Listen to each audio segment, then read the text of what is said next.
Avant que la politique ne devienne ce lieu détestable et cynique où seul compte le rapport de force, les intrigues, la violence, la prédation, le meurtre et l'assassinat, comme l'a enseigné Nicolas Machiavel dans son fameux traité Le Prince.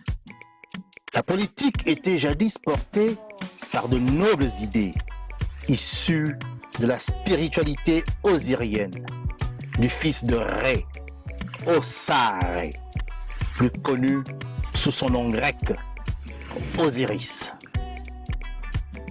Cette primordiale spiritualité, issue du matriarcat kamique de l'Égypte antique, avait pour fondement les 42 idéaux de la Maat. Sous son égide, la politique était faite pour l'homme, tournée au service exclusif du bonheur de l'humanité, quand Narimari, que l'on appelle aussi Narmer ou Ménès, fut le premier monarque de la terre, le premier homme à gouverner Kama, ou l'Égypte réunifiée au 4e millénaire avant l'ère chrétienne. Nous, la jeunesse africaine décomplexée, compétente, consciente et agissante, avons décidé de faire de la politique en nous inspirant de nos brillants ancêtres africains.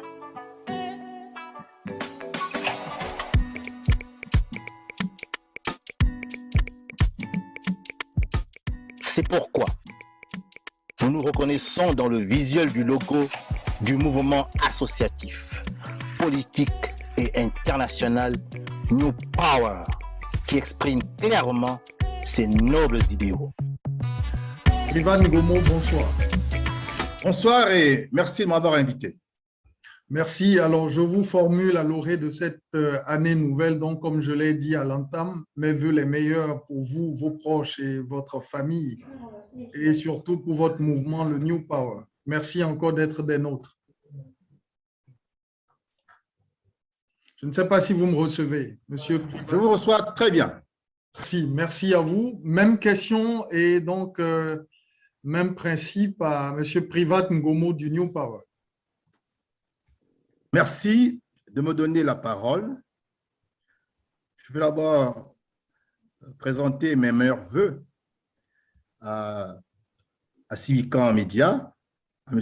Olivier Dossou. Présenter également mes vœux aux panélistes, notamment à M. Atouedem Kwasi, qui vient d'avoir des mots agréables à notre endroit également. Et j'avoue que je suis assez content de pouvoir discuter avec lui ce soir. Je voudrais enfin présenter mes vœux de santé et surtout de détermination dans le combat que nous menons contre la France-Afrique pour l'émancipation de notre continent, à tous les Africains et particulièrement aux auditeurs et lecteurs de la chaîne web média Civican Média. Je suis Privat Ngomo du Gabon. Je considère le Gabon comme une province de l'État fédéral continental africain que notre génération se doit de mettre sur les fonds baptismaux. Le Gabon, pour moi, n'est qu'une province. Je me sens africain, je me sens kamite et je revendique cela. Je suis aujourd'hui le responsable général d'une structure associative, politique et internationale que nous avons dénommée en anglais New Power ou encore le nouveau pouvoir, car nous souhaitons instituer en Afrique centrale et au Gabon dans mon pays, une nouvelle classe d'hommes politiques moins décomplexés, une nouvelle classe d'hommes politiques pénétrés d'un patriotisme voulant absolument les réformes, le changement et donc la renaissance africaine. C'est cela que nous voulons. Cela suppose que nous sortons des griffes des impérialismes occidentaux qui continuent à vouloir nous dominer et qui n'entendent pas lâcher les immenses richesses que l'Afrique a et dont, pour l'instant, les Africains sont les seuls à ne pas vraiment profiter. Voilà ce que je voulais dire en propos introductifs et je vous remercie encore de m'avoir donné la parole ce soir. Merci. Alors, Monsieur Privan Gomo, vous du New Power, quel est le regard que l'on porte sur ces sanctions-là? Alors, ces sanctions sont-elles justifiées du point de vue du New Power ou pour vous, vous diriez qu'aujourd'hui, le Mali s'apparente clairement, comme l'a dit M. Yamoudou Keïta, je l'ai rappelé également, à une colonie sous tutelle de la CEDEAO et de la France? Votre micro, s'il vous plaît.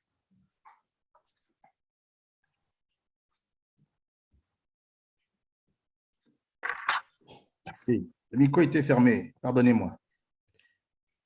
Par rapport à la situation préoccupante que vivent les Maliens, l'État du Mali en ce moment, au regard des sanctions que la CEDEAO a décidé d'infliger à ce digne peuple, notre mouvement, le New Power, a commis un communiqué ce jour. Et je veux ici maintenant vous donner exactement la position de notre mouvement New Power, qui se définit comme foncièrement souverainiste, ouvertement anti-France-africain et fondamentalement néo-panafricaniste. Par ma voix, le New Power dénonce et condamne fermement les décisions des chefs d'État de la CEDEAO et de l'UEMOA, réunis en sommet extraordinaire ce 9 janvier 2022 à Accra.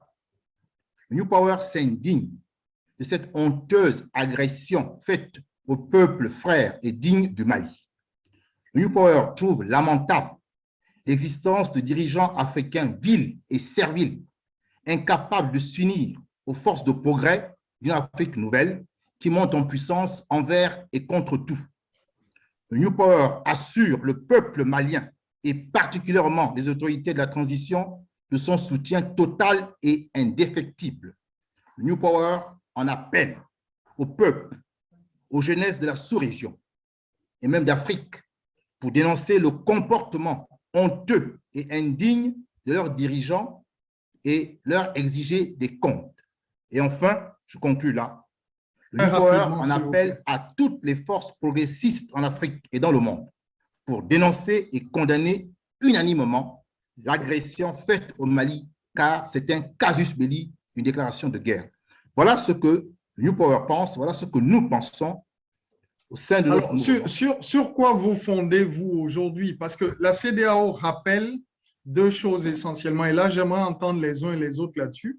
La CEDEAO rappelle d'abord la nécessité de respecter l'accord de la transition que la même junte avait présenté au niveau des instances de la CEDEAO en disant qu'au terme de 18 mois, c'est-à-dire en février, échu en février 2022, la transition passerait le témoin à un gouvernement légitime et civil. Premier élément. Second élément, qui est beaucoup plus supra, c'est qu'elle estime que les coups d'État militaires ne sont plus permis au niveau de la zone ouest africaine. Et en cela, elle rappelle le protocole de la démocratie, la bonne gouvernance et des élections dans la communauté ouest africaine. Et est-ce que pour vous, c'est des arguments qui tiennent la route quand on sait que des chefs d'État comme Alassane Ouattara sont à leur troisième mandat et ne sont pas du tout connus comme étant des dirigeants démocrates? Vous avez également Faure Gnassingbé au Togo. Sur quoi vous estimez aujourd'hui que la CEDEAO a mal agi? Est-ce que pour vous, les arguments de la CEDEAO vous paraissent vraiment des arguments pertinents eu égard aux accords et aux engagements pris par la junte vis-à-vis de la CEDEAO? Les arguments de la CEDEAO sont certainement pertinents de leur point de vue. Mais je m'en tiendrai dans cette réponse à la réaction du président de la transition, Assimi Goïta, qui s'est exprimé hier. Il a dit très clairement que la situation de son pays est très complexe et qu'il faut aller bien au-delà des textes qui ont été écrits. Ça, c'est la première chose. Une complexité d'une situation qui entraîne naturellement une réflexion qui doit être bien plus étendue que celle que nous avons eue de la part des chefs d'État de la sous-région, qui n'ont même pas daigné regarder l'échéancier qui leur a été présenté dans le cadre de la petite tournée qui a été commanditée par le président Assimi Goïta, afin que les uns et les autres soient au courant des décisions qui ont été prises par le gouvernement de la transition sur la base des travaux des assises populaires, les assises nationales pour la Renaissance, qui correspondent d'une certaine manière à une sorte d'assemblée constituante du peuple de Mali en reconstruction, ont été pour que la transition, qui avait peut-être été mal appréciée au départ dans le show de l'action, que cette transition soit revue dans sa durée et passerait de 2 ans à 5 ans, ce qui semble une durée relativement acceptable au regard de la difficulté et de la complexité de la situation. Donc, quelle est la position souveraine qui doit prévaloir? Est-ce la position du peuple malien qui est concerné en premier lieu par cette situation, ou est-ce la position souveraine d'une solidarité communautaire dont on peut, et je ne l'ai pas évoqué pour l'instant, dont on peut critiquer l'application à géométrie variable, car des coups d'État, il y en a eu en Afrique de l'Ouest, des coups d'État et des passages en force s'agissant des 3e mandats anticonstitutionnels. Et on n'a pas vu la CEDEAO brandir cet arsenal extrêmement brutal de mesures. Et quand on regarde les différents présidents qui ont siégé, est-ce qu'ils peuvent vraiment, eux, se revendiquer d'une légitimité pour se ériger en donneur de leçons? Donc, je voulais juste dire… rapidement, s'il vous plaît, pour qu'on écoute. Oui. Finissez rapidement, monsieur. Oui, je disais qu'il fallait faire confiance au peuple malien, et la CEDEAO a pour mission non pas d'aller contre la volonté souveraine d'un peuple, mais de l'accompagner dans la résolution d'un problème qui est extrêmement grave et extrêmement complexe. Merci. Monsieur Privan Gomo, évoquons à présent donc la riposte des autorités maliennes face à cette série de sanctions de la part donc de la CEDEAO. Alors, je crois qu'ici, on peut, sur la base donc d'un premier élément, on sait très bien que le Mali a rejeté ces accords, ces sanctions, elle les a rejetées fermement, et elle a rappelé également ses ambassadeurs au sein des pays de la CEDEAO, et elle entend donc faire respecter sa souveraineté. Est-ce que pour vous, c'est des arguments qui sont recevables? Et de quelle marge de manœuvre disposent aujourd'hui les autorités de la transition qui, je le rappelle, sont confrontées à un double ou un triple péril? Un premier péril terroriste avec plus de 2/3 du territoire aujourd'hui aux mains des djihadistes, un péril économique et social avec ces mesures-là qui sont appliquées, c'est l'asphyxie économique du Mali qui est en train de se jouer, et un péril également social, même politique, qui est qu'aujourd'hui, la situation des Maliens, elle est extrêmement difficile quand on sait que les Maliens également, au niveau de leur importante diaspora, contribuent à vraiment subvenir aux fins de mois quasiment de l'État malien. Il faut rappeler même que les transactions de la diaspora malienne sont supérieures à l'aide publique au développement au Mali.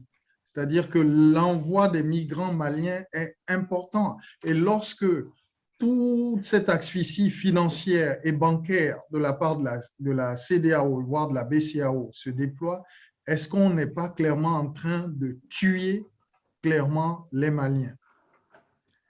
Je vais répondre à votre question, mais vous me permettrez, pour terminer, de réagir quand même à l'argumentaire que la junte donne s'agissant de la durée de 5 ans. Car c'est un peu, je crois, la pomme de discorde qu'il y a entre les chefs d'État de la CEDEAO et la position du gouvernement de transition. Mais d'abord, pour répondre à votre question, il est clair que, en réponse aux sanctions de la CEDEAO, le gouvernement du Mali a réagi. Il a réagi en deux temps. D'abord par la voix de son porte-parole, qui a eu un discours musclé, mettant en avant la réciprocité. Donc, ils acceptent alors l'affrontement, ils acceptent alors d'assumer leur position, même si elle ne plaît pas à la CEDEAO. Et en deuxième temps, il y a eu la réaction du président Assimi Goïta qui est venu maintenir cette ligne dure tout en laissant néanmoins une ouverture. Il a quand même voulu rappeler à ses homologues que le Mali a quand même fait partie des États fondateurs de la CEDEAO et que peut-être qu'il ne mérite pas ce traitement et que le débat, la discussion reste de mise. Le message, je pense, a dû être entendu.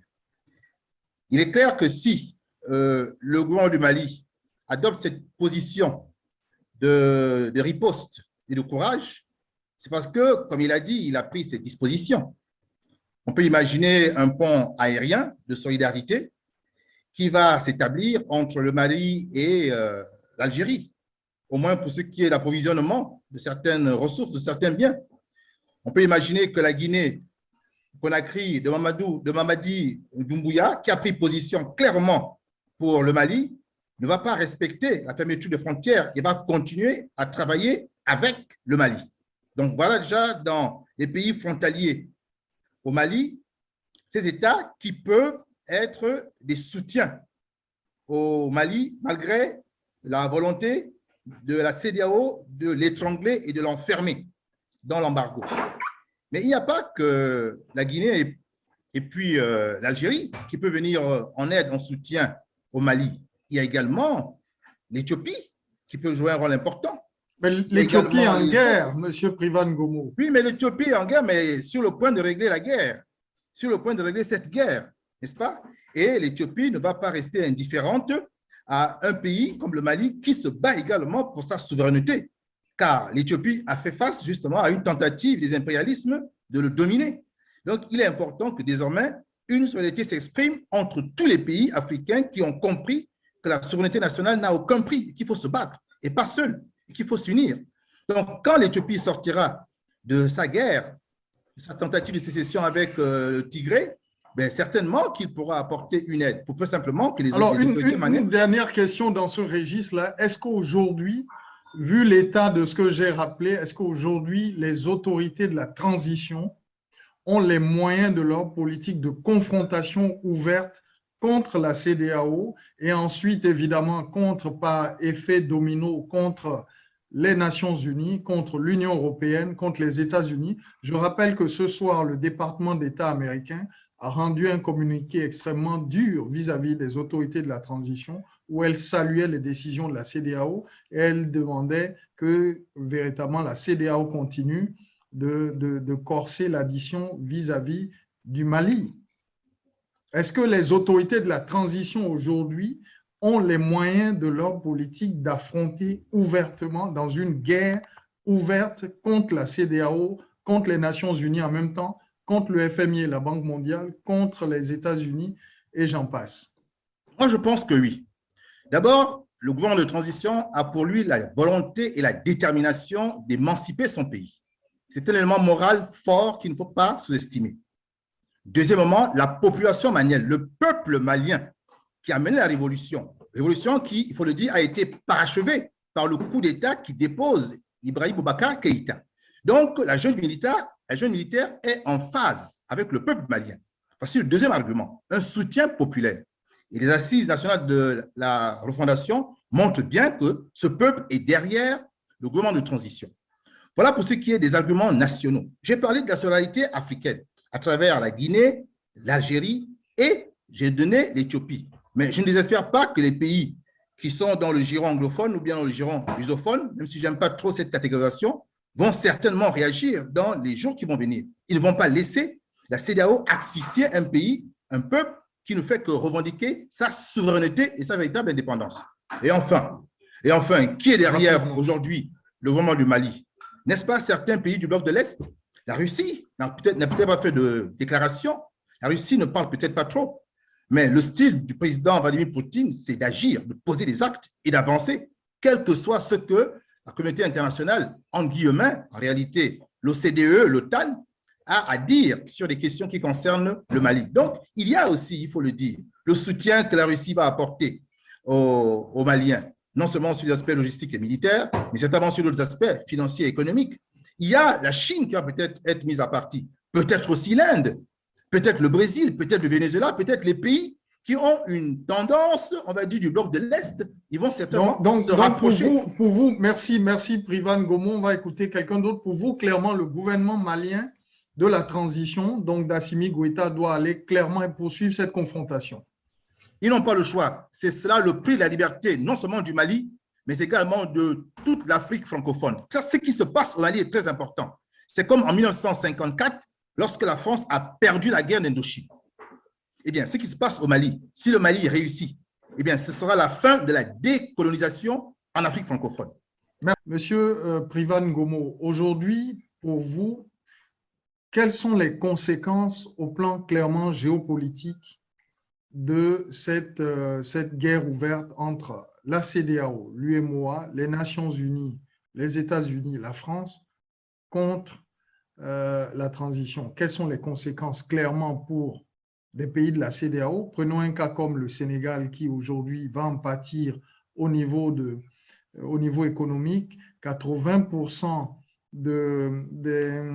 du port de Dakar en termes d'exportation va sur le Mali, qui est un pays enclavé. Vous avez également un pays comme la Guinée qui va tirer meilleure partie aussi de cette situation-là. D'autres pays comme le Burkina, la Côte d'Ivoire, dont le Mali utilise également le port d'Abidjan, puisque ça, c'est vraiment un pays enclavé. Quelles sont pour vous les conséquences claires de cette situation? Ensuite, quel rôle peut jouer la diaspora africaine dans cette situation? Ensuite, on va donner la parole à ceux qui nous ont fait l'amitié d'être avec nous dans cette émission pour écouter les contributions et les questions. Conséquences et actions de la diaspora face à cette déclaration de guerre.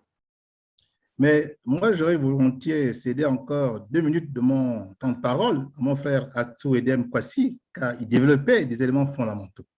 C'est dommage que vous l'ayez arrêté, car ce qu'il dit, en fait, est très, très important. Et d'une certaine manière, ça répond un peu à la question que vous me posez. Les conséquences vont être assez dramatiques pour le Mali, c'est clair. Vous êtes un pays qui avait l'habitude de travailler, de commercer, d'échanger avec vos voisins. Et voilà que pratiquement 90% refusent désormais d'être avec vous. Lorsqu'on sait que les échanges commerciaux et économiques entre le Mali et la CEDEAO pèsent pour 60% quand même de l'économie du Mali, on comprend que ça va être assez difficile pour les Maliens qui supportent déjà une crise sanitaire avec le Covid, qui supportent une crise politique, on parlait de l'accord d'Alger, qui supportent une crise sécuritaire avec les terroristes, car nous ne pensons pas que ce sont des djihadistes. Le Mali est un État à majorité musulman, donc on ne va pas venir islamiser les musulmans, donc c'est beaucoup plus des terroristes, et on sait aujourd'hui qui sont derrière les terroristes. Et le Mali connaît également une crise finalement multidimensionnelle, donc les conséquences seront graves.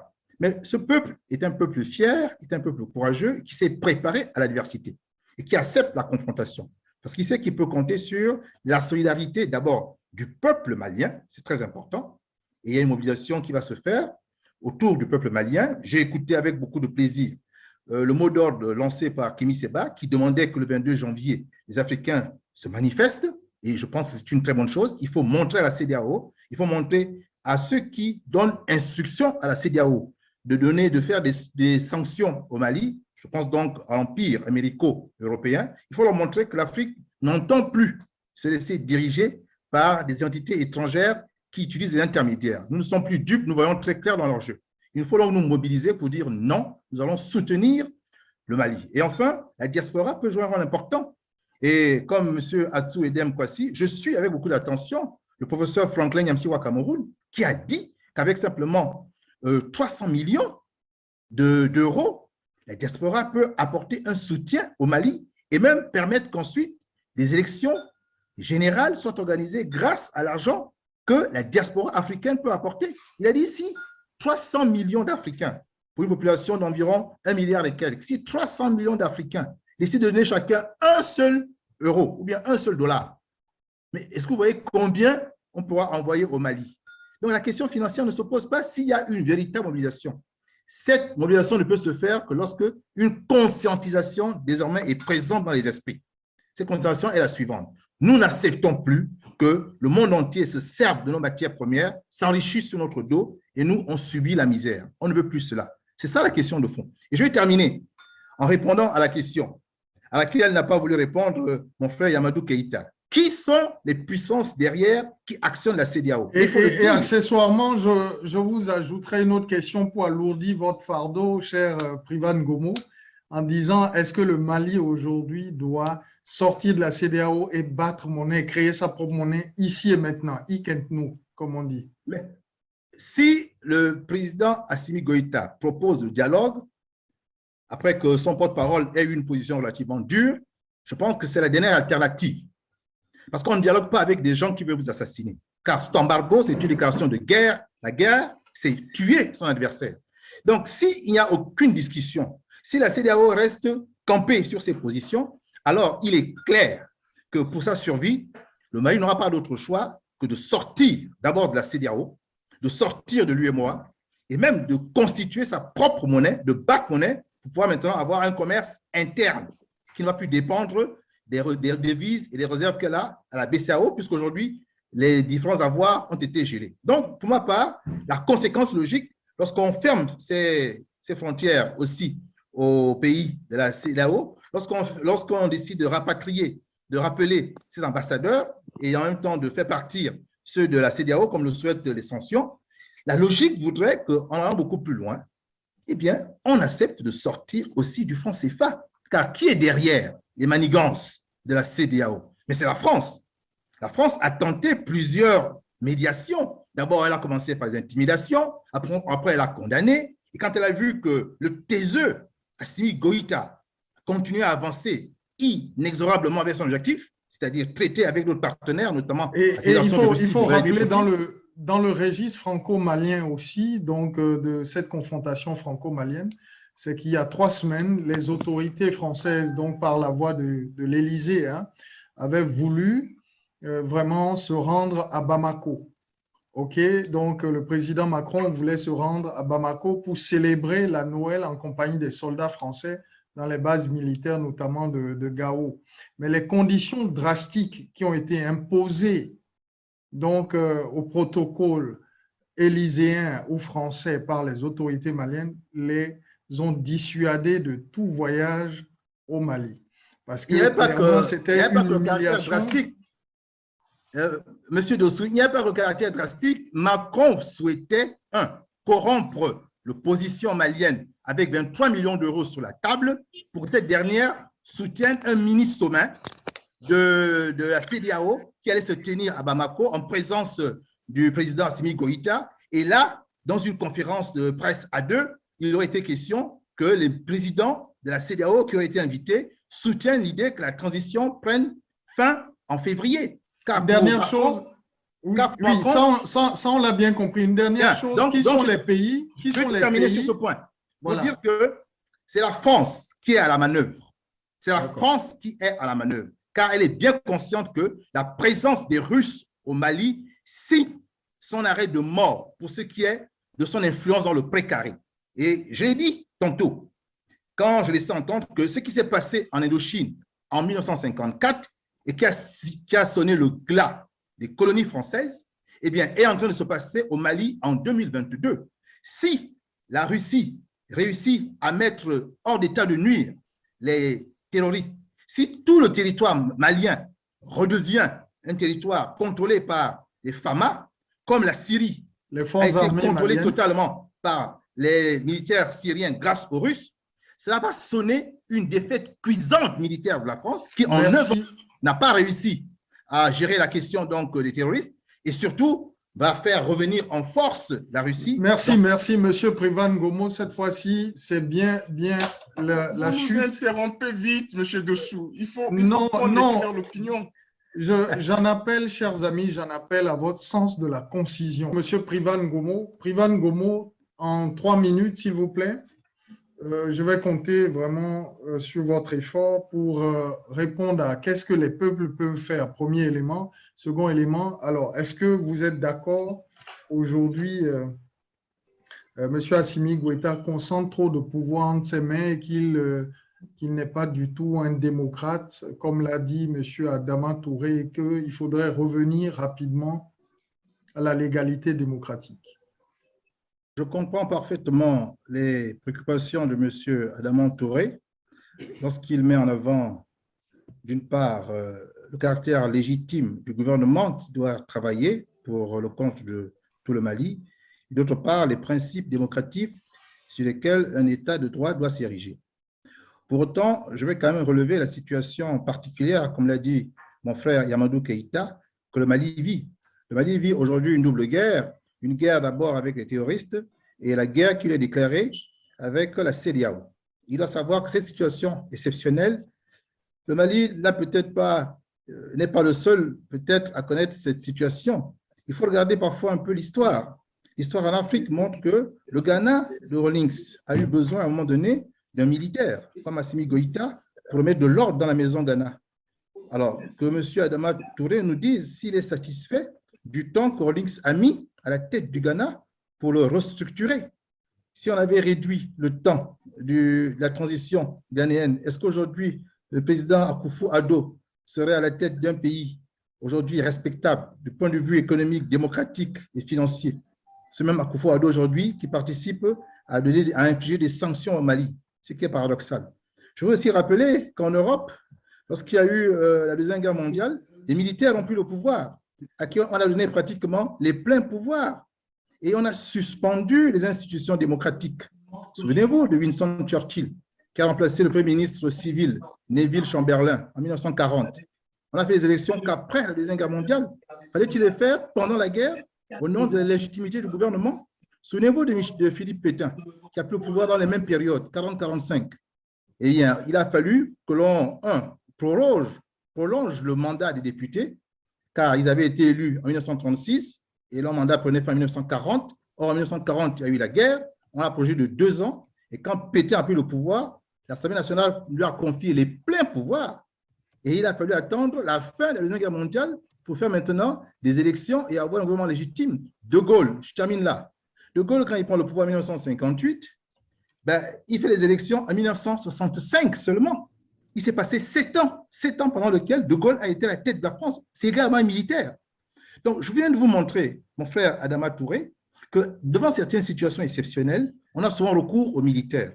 Il faut leur laisser le temps de pacifier le pays, de la peser, afin de pouvoir maintenant remettre en œuvre toute la machinerie démocratique avec naturellement la question de la légitimité au bout. On ne peut pas organiser des élections légitimes lorsque le pays est divisé, lorsque le pays est en guerre. Ce n'est pas possible, ça ne servira à rien. Comment allez-vous installer des bureaux de vote dans une zone tenue par les rebelles? Ce n'est pas acceptable, ce n'est pas raisonnable. Pour la deuxième question, on peut vous objecter, M. Privan Gomo, qui a eu… attendez, s'il vous plaît. Il y a M. Comment… attendez.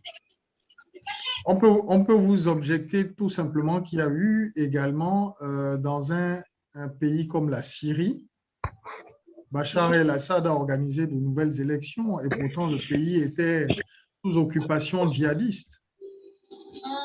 Oui, j'entends bien. Mais si la Russie n'était pas venue au secours du président Bachar el-Assad, je pense qu'il aurait été balayé. Ce que je veux dire, il faut me comprendre, c'est que dans une situation de guerre, on suspend les institutions démocratiques parce que le pays est en danger. Car un pays qui est en danger est un pays qui peut même perdre ses institutions. Donc, il faut d'abord rétablir la paix dans toute la zone du pays, dans la totalité du territoire du pays, rétablir la paix. Et quand la paix est rétablie, on peut maintenant solliciter les populations qui, légitimement, vont mettre en place de nouvelles institutions. C'est ça la démarche, et pas autrement. On ne peut pas demander aujourd'hui au président Assimi Goïta de partir aux élections alors que le pays vit la guerre. C'est ce qui s'est passé au Centrafrique avec les conséquences qu'on a connues. Oui, mais il y a même un précédent au Mali, puisqu'en 2013, en juillet 2013, je rappelle que Ibrahim Boubacar Keïta est venu à la tête du Mali, alors que le Mali était en situation de guerre également. Et la crise a perduré jusqu'à connaître son paroxysme, là maintenant, avec le coup d'État qui a fait partir Ibeka au Centrafrique. Ils ont organisé les élections alors que les rebelles étaient aux portes de Bangui. Donc, les erreurs qui sont commises au nom d'une prétendue légitimité qu'il faut mettre en avant, doivent être corrigées. Il faut d'abord pacifier le pays. Quand le pays est pacifié maintenant, on fait appel aux populations qui légitimement dotent le pays des institutions démocratiques dont elle a besoin. Pendant la guerre, ce n'est pas possible. J'ai donné des exemples historiques en Europe. Oui, ça on l'a compris. Maintenant, revenez sur les moyens. Des peuples africains, la jeunesse africaine, qu'est-ce qu'il faut? Écoutez, moi, je m'en tiens à la proposition de M. Laurent Koudou-Babo, qui s'est inspiré du RDA. Lorsque l'on sort de la Deuxième Guerre mondiale, en 1945, les Africains qui sont battus aux côtés des Occidentaux veulent leur indépendance. Ils se rendent compte que les Occidentaux ne veulent pas leur donner la liberté. Et donc, ils vont s'organiser autour d'un parti, le Rassemblement démocratique africain, qui a été créé au congrès de Bamako, au Mali. C'est là où on a lancé la dynamique d'une intégration panafricaniste des forces qui revendiquaient l'indépendance. Eh bien, il faut encore à nouveau que l'on tienne compte de cette démarche d'unir nos forces, comme on l'a fait au RDA. Et c'est parce qu'il y a eu le RDA que ces mouvements indépendantistes ont permis d'aller vers la pseudo-décolonisation, mais déjà, c'était un pas. Laurent Gbagbo, aujourd'hui, le président de la Côte d'Ivoire, propose que dans tous les pays de l'espace francophone, il y ait un parti des peuples africains. Section Côte d'Ivoire, section Tchad, section Sénégal, c'est ce qu'il faut faire. C'est la proposition que Gbagbo fait, lui qui a été aux affaires pendant 10 ans, qui a été en prison pendant 10 ans, qui a le temps de mûrir sa réflexion, et qui dit que ce n'est que par des partis panafricanistes qui se mettent ensemble, qui se battent pour le même objectif, que l'on va réussir à remettre l'Afrique d'équerre. Tant que nous restons dans nos enclos coloniaux, tant que nous restons dans nos petits partis nationalistes, nous n'arriverons pas, parce que la France a pris soin de nous diviser afin qu'on ne puisse pas être unis pour la combattre. Si on veut combattre la France-Afrique, je termine là, il faut qu'il y ait des partis panafricains. Dans chaque État de l'espace francophone, ces partis se mettent ensemble et partent à la conquête du pouvoir. C'est la seule alternative, il n'y en a pas d'autre. L'alternative qui a prévalu depuis 61 ans, ce sont les partis, on va dire, par pays, les partis État-nation, 61 ans de partis État-nation, ça n'a rien donné. Il faut changer. Écoutons, même question, je crois qu'il y avait des questions qui étaient adressées donc à M. Privan Gomo, notamment sur l'accord d'Alger. Comment sortir de cet accord-là par rapport à une perspective panafricaniste? C'était une question qui vous avait été posée par, je crois, Mme Kassambara, je crois. Et puis, voilà. Allez-y. Bon, je vais essayer d'y répondre au mieux des connaissances que j'ai. Lorsque l'accord d'Alger est signé, il faut déjà dire que c'est la France qui a la manœuvre. C'est elle qui porte cet accord. C'est elle qui a besoin de voir la partition du Mali. C'est elle qui a besoin d'accéder aux ressources stratégiques du Mali du Nord. Et les populations qui revendiquent justement cette sécession, ceux de l'Azawad, sont partie prenante de cet accord et sont donc en phase avec la France, contre, naturellement, le Mali, on va dire, négro-africain, si je puis parler ainsi. C'est le Mali de Bamako. Et au niveau de l'État malien se trouve Ibrahim Boubacar Keïta, qui est un vassal corrompu de la France et qui finalement a accepté de signer un accord qui partitionne son pays. Ce n'est pas un patriote, on le voit. Il est porté par le gain, par l'argent, et il s'appuyait sur un soutien ineffectif de son maître néocolonial, la France. Voilà le contexte. Et la France a certainement introduit la résolution au niveau du Conseil de sécurité pour qu'il y ait ce suivi de l'accord. Bon, cette démarche française n'est pas différente de celle que De Gaulle a proposée pour le Biafra. Vous vous souvenez? Il était question que le Biafra soit un État indépendant et que le pétrole du Biafra serve aux Français qui ont soutenu justement la guerre de sécession. Qu'est-ce que l'histoire du Nigeria nous a donné comme réponse? Mais c'est que finalement, Ojukwu a perdu la guerre et le Nigeria a gardé son intégrité et la France n'a jamais eu l'État Biafra et elle n'a jamais eu les accords qu'elle souhaitait avoir dans le cadre d'exploitation pétrolière. C'est ce qui va se passer au niveau du Mali. Pour l'instant, la préoccupation de la jeune, ce n'est pas de traiter cet accord. Voilà pourquoi je ne partage pas trop la démarche stratégique de mon frère Keïta qui est parti. Il y a une urgence, c'est de pacifier le pays et c'est de chasser les terroristes. C'est ça l'urgence. Un patriote qui va pouvoir reconquérir tout le territoire, l'intégrité du territoire de son pays grâce au soutien des Russes, ce patriote ne peut pas cautionner l'accord d'Alger. Ce n'est pas possible. Il sera caduc. Dès l'instant où les Russes, dès l'instant où les forces maliennes, aidées des Russes, vont reprendre la totalité du pays malien, du territoire malien, vont réussir à pacifier tout le pays, la France aura été affaiblie et la Russie renforcée. Et si donc les patriotes décident de ne plus cautionner un accord qui a été signé par la volonté de la France, cet accord sera caduc. Caduc, comme l'a été peut-être l'accord que la France a voulu signer avec le Biafra. Donc, je conclus sur cette question en disant très clairement que l'accord d'Alger sera caduc dès l'instant où les FAMA, aidés des Russes, vont reprendre le contrôle entier du territoire du Mali. C'est une question maintenant de quelques mois, peut-être de 6 mois, peut-être d'1 an. Et pour ma part, on ne parlera plus de cet accord d'Alger dans la mesure où la France, qui aura perdu, on va dire en guillemets, cette guerre qu'elle n'a pas réussi à résoudre, c'est même elle qui l'a générée. Dès l'instant où la France sera affaiblie, les nouvelles forces patriotiques du Mali ne vont plus cautionner cet accord d'Alger. Voilà la réponse que moi, je peux donner. Je donne à chacun 2 minutes, voire 3 minutes, pour qu'on essaye de comprendre un peu la présence des Russes au Mali. Qu'est-ce que ça vous inspire du point de vue géopolitique? Notamment, on a parlé des militaires, des mercenaires Wagner. Il faut bien comprendre que nous sommes aussi dans une nouvelle langue diplomatique et même de guerre, parce que du point de vue des Russes, ce ne sont pas du tout des mercenaires, mais les Français les qualifient de mercenaires, évidemment pour les noircir et donc les diaboliser dans l'opinion publique internationale. Que vous inspire la présence des Russes Wagner et est-ce que cette présence peut être un atout pour le Mali dans sa quête de souveraineté face à l'impérialisme international? Je vais laisser à son Excellence, Monsieur le ministre, le soin de conclure après moi. Donc, je vais prendre la parole d'abord et puis ensuite, lui, il terminera. Le professeur Franklin Nyamsi Ouattara, que nous suivons avec beaucoup d'intérêt, a fait une brillante démonstration de ce qui se passe en réalité en Afrique et aujourd'hui précisément dans la région sahélo-sahélienne après la déstabilisation de la Libye. Il est question d'enjeux politiques géostratégiques très importants. L'Afrique recèle des 3/4 des matières premières, des ressources énergétiques de la planète. C'est donc la puissance qui aura accès à ces ressources-là qui va être la grande puissance dominante de ce 21e siècle et peut-être même du 22e siècle. C'est clair. Cela a été écrit par un stratège américain aujourd'hui décédé qui s'appelle Zbigniew Brzezinski dans son œuvre « L'échiquier mondial » et il expliquait cela. Non, plutôt le grand échiquier. Le grand échiquier. De quoi s'agit-il? Mais les Américains et, on va dire, l'empire américano-européen a ses habitudes depuis l'esclavage. C'est de piétiner l'Afrique, de l'écraser et d'accéder aux matières premières africaines à vil prix ou gratuitement. Ce sont leurs méthodes et ils ne changeront pas.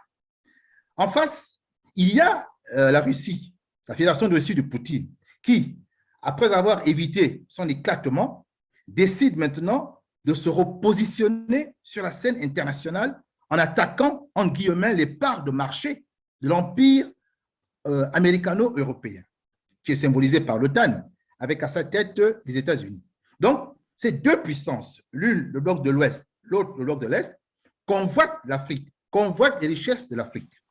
Sauf que la démarche des Russes, qui n'ont jamais été esclavagistes, qui n'ont jamais été colonialistes, qui n'ont jamais été néocolonialistes en Afrique, est tout à fait différente de celle des Américains et des Européens. Et les Russes proposent en fait à l'Afrique une nouvelle donne, dans le genre où la Russie aide les Africains à être autonomes, à être indépendants, à être des partenaires fiables avec qui elle peut discuter des accords d'égal à égal. C'est cela que la Russie propose. C'est en cela qu'elle apporte son aide militaire pour que nous puissions être souverains déjà sur le plan militaire. C'est important. Et ensuite, on est souverain sur le plan politique, sur le plan économique, sur le plan financier, et on traite avec elle selon les accords qui ont été convenus, qui ont été signés. C'est l'approche des Russes. C'est une approche respectueuse des droits des Africains, respectueuse de notre souveraineté. En face, il y a l'approche ancienne de l'empire européano-américain, basée sur le mépris, le racisme, l'esclavagisme, le colonialisme. Et comme le terrain africain est fertile, parce que la stratégie française de 61 ans a apporté misère et pauvreté à l'Afrique, les Russes.